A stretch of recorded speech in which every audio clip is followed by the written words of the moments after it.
Can neither be created nor be destroyed. बस एवढं सांगितलं की निम्म काम होतं मुलांचं. लगेच पोपटासारखे म्हणतात. But it can be converted from one form to another. एकदम उत्तर येतं. पण जर विचारलं ना, की फर्स्ट लॉ ऑफ थर्मोडायनामिक्स याचं मॅथेमॅटिकल इक्वेशन काय? तर मात्र सांगता येत नाही. तुमच्या बाबतीत मी हे होऊन देणार नाहीये. मी व्यवस्थित हा लॉ तुम्हाला एक्सप्लेन करेन. पण हा लॉ 9th स्टँडर्डलाच झाला होता. हे तर कळालं? कारण आपलं सगळ्यांचं पाठ होतं. Energy can neither be created nor be destroyed. है ना? किती चांगले दिवस होते ना 9th आणि 10thचे. पाठ करायचं, सोपे प्रश्न पैकीच्या पैकी मार्क, वर्गात चांगला नंबर. ओके. घरी कौतुक आणखीन. हुशार आहे आमचा मुलगा. पण आता अवघड झालंय थोडंसं. पण पुन्हा अभ्यासाला आपण सुरुवात केलेली आहे. त्यामुळे यश आपल्याला मिळवायचंय हे लक्षात घ्या. ओके. बरं. हे जे फर्स्ट लॉ ऑफ थर्मोडायनामिक्सचं इक्वेशन काय आहे तुम्हाला मी सांगतो. Change in internal energy that equals to Q plus W. हे ते मॅथेमॅटिकल इक्वेशन आहे. ओके. मी तुम्हाला सांगू का? ही सिस्टम आहे. ही सिस्टम जर हीट ऍब्सॉर्ब करत असेल, तर जे क्यू हीट आहे ना, ती पॉझिटिव्ह घ्यायची बरं का. मी साइन कन्व्हेन्शन्स तुम्हाला एक्सप्लेन करतोय बरं का. आणि हीट जर इव्हॉल्व होत असेल, तर तीच क्यूची व्हॅल्यू निगेटिव्ह घ्यायची. ओके. आता समजून घ्या. आता हे इथं अतिशय इम्पोर्टंट आहे. आता हा पिस्टन खाली चाललाय. ओके. म्हणजे कॉम्प्रेशन होतंय. म्हणजे work done on the system. बघा ना, on the system by the surrounding. त्यावेळेस वर्क डन दिलंय, ते पॉझिटिव्ह घ्यायचं. ओके. पण तोच तुमचा जो पिस्टन आहे सिलिंडर मधला, तो वर चाललाय. याचा अर्थ work done by the system on the surrounding. Expansion त्या ठिकाणी वर्क डन निगेटिव्ह येणार. केमिस्ट्री मधलं चाललंय बरं का. फिजिक्स मध्ये एकदम उलट आहे, हे पण लक्षात घ्या. ओके. हे लक्षात आलं तुमच्या? आता काय प्रॉब्लेम आहे? काहीच प्रॉब्लेम नाहीये. फक्त तुम्हाला लक्षात आलं पाहिजे, की न्यूमेरिकल सीईटीला फर्स्ट लॉ वरती 100% विचारलं जातंय. ओके. मी तुम्हाला सांगतो, नीट व्यवस्थित लक्ष द्या. बघा. मी इथं लिहितोय आयसोथर्मल प्रोसेस. मग आयसोथर्मल प्रोसेससाठी तर डेल्टा यू चीच व्हॅल्यू 0 असते. इंटरनल एनर्जी कॉन्स्टंट असते. याचा अर्थ Q प्लस W ची व्हॅल्यू 0 येणार. झालं. याचा अर्थ Q equals to minus W येणार. आयसोथर्मल.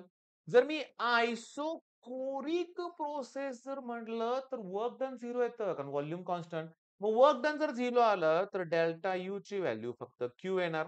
तर वर्क डन काय येणार आहे? 0. हे विचारतात सीईटीत. बोर्डच्या एक्झाममध्ये सुद्धा विचारलं गेलंय हे. आता जर मी तुम्हाला आता काय राहिलं एडियाबॅटिक समजा. मग एडियाबॅटिकसाठी हीट एंटर होत नाही.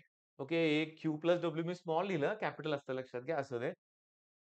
एडियाबॅटिक जर क्यू ची व्हॅल्यू 0 असेल, तर डेल्टा यू ची व्हॅल्यू डब्ल्यू म्हणजे डेल्टा यू हे एडियाबॅटिक वर्क आहे. क्लिअर? मग चला आपण फर्स्ट लॉचं स्टेटमेंट तुम्हाला काय दिलंय बघा, की energy of the universe always remains constant. Total internal energy of the isolated system is constant. Energy is neither created. Okay, हे मिळालं आपल्याला.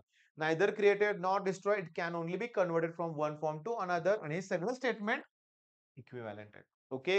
बरं आता ऐका. मी तुम्हाला सांगतो. हे ते मॅथेमॅटिकल इक्वेशन आहे. म्हणजे तुम्ही लिहिणार कसं? इथून लिहा. Increase in internal energy of the system. ह्याला काय म्हणणार? Is equal to. याला काय म्हणणार? सम.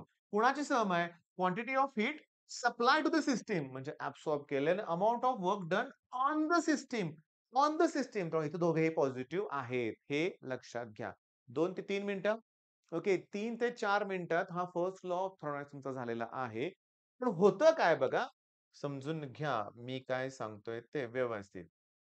डेल्टा यू ची जी व्हॅल्यू ते क्यू प्लस डब्ल्यू असते. बरोबर आहे? डेल्टा यू ची व्हॅल्यू काय असते? Q plus W. फक्त तुम्हाला कन्व्हेन्शनचा वापर व्यवस्थित करून हीट ऍब्सॉर्ब झाले का इव्हॉल्व झाले ह्या सगळ्याचा विचार करून हा प्रॉब्लेम सॉल्व्ह करायचा असतो. अतिशय सोपा. आता मी तुम्हाला सांगतो. सिस्टीमनं ना 4000 किलो जूल एवढी हीट ऍब्सॉर्ब केले. पॉझिटिव्ह येणार. आणि work done on the system 2000 joule आहे. चला, पटकन मला डेल्टा यू ची व्हॅल्यू काढून दाखवा. मी सॉल्व्ह करा. मी 1 मिनिट थांबणार आहे. हां, व्हिडिओ पॉज वगैरे काही करू नका. थांबणार आहे मी. तुम्ही फॉर्म्युल्यात व्हॅल्यू टाकून सॉल्व्ह करा. ओके. 6000 उत्तर आलंय का 6000? प्रामाणिकपणा ठेवा. जर तुमचं उत्तर 6000 आलंय, तर तुम्ही चुकीचं आहे. का सांगतो? कारण हे जर किलो जूल असेल, तर हे जूल कसं चालेल? मी चुकलोय. मी मान्य करतो. मी चुकलोय.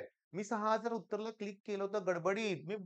होतात चुका अशा, तुम्ही नाही करायच्या. मग चला, Q ची व्हॅल्यू 4000 आहे आणि वर्क डन 2 आहे. कारण जूलचं किलो जूल केलं पाहिजे, त्यासाठी 1000 ने डिव्हाईड केलं पाहिजे आणि मग इंटरनल एनर्जी चेंज आहे, तो आला एवढा. आला का लक्षात तुमच्या? हे इम्पोर्टंट गोष्ट लक्षात आली का?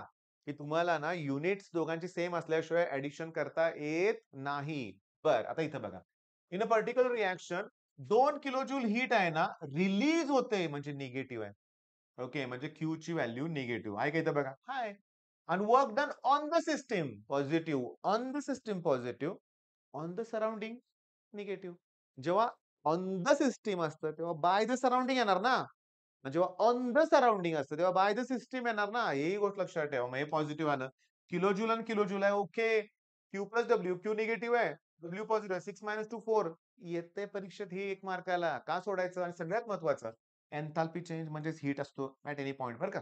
मग क्यू म्हणजे delta H. Enthalpy change. Value आहे ती. काहीही वेगळं करायची गरज नाहीये. मग 5 मिनिटं, 5 मिनिटं आणि 6 मिनिटं टोटल. 6 मिनिटात फर्स्ट लॉ आपण फिनिश केलेला आहे. ओके. सी-ई-टीमध्ये येणारे प्रश्न कोणते होते? तर हेच.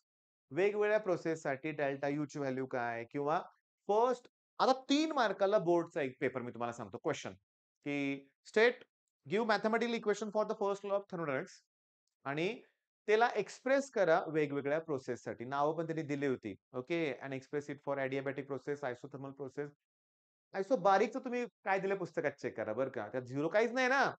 मग तुम्हाला हे विचारलं कसं जातंय? ओके. मग आता मला सांगा, आतापर्यंत आपण काय बघत आलोय, की लॉ म्हणलं की नुसतं स्टेटमेंट पाठ करायचं नाही. तुम्हाला त्या लॉवर बेस्ड कोणतंही न्यूमेरिकल सॉल्व्ह व्हायला पाहिजे. साइन कन्व्हेन्शन्स माहिती पाहिजे. एखादं ॲप्लिकेशन असेल तर ते आलं पाहिजे. म्हणजे एम-सी-क्यू, व्ही-एस-ए इथले मार्क जाणार नाहीत बाळांनो तुमचे. ओके. मग तुम्ही सह्याद्री ट्युटोरियल्सला फॉलो करताय म्हणलं काळजी करायची गरज नाहीये. पण मी तुम्हाला सांगतो Instagramवर पण तुमचं प्रेम एवढं मिळालंय, की काय विचारूच नका. ओके.